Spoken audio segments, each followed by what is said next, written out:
Pakistan's new budget, higher taxes on luxury vehicles. Pakistan's federal budget for the upcoming fiscal year leaves taxes on small cars unchanged, but proposes a major increase in federal excise duty on large vehicles and luxury electric cars.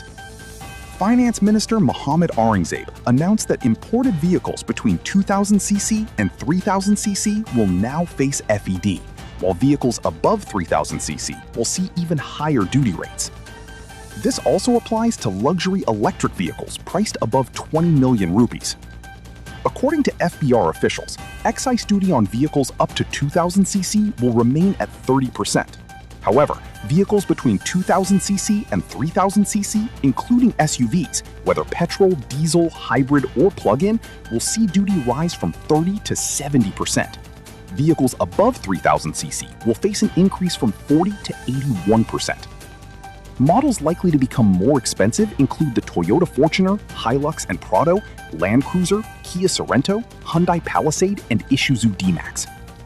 For electric vehicles, those valued under 20 million rupees will continue to enjoy zero excise duty, but luxury EVs priced between 20 and 30 million rupees, such as the Audi e-tron, Zeekr 7X, Zeekr 009, Kia EV5, BMW iX, and MG Cyberster, will now face a 30% duty.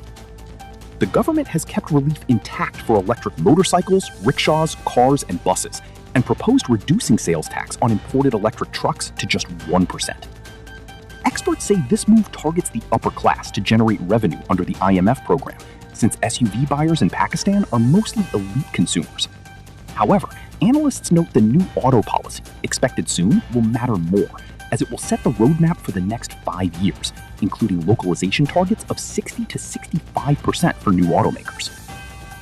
Industry representatives remain skeptical, pointing out that similar localization promises have been made in past policies without results. They also noted that the government had promised the IMF it would reduce customs and regulatory duties this year, but instead introduced new FED charges to make up the revenue.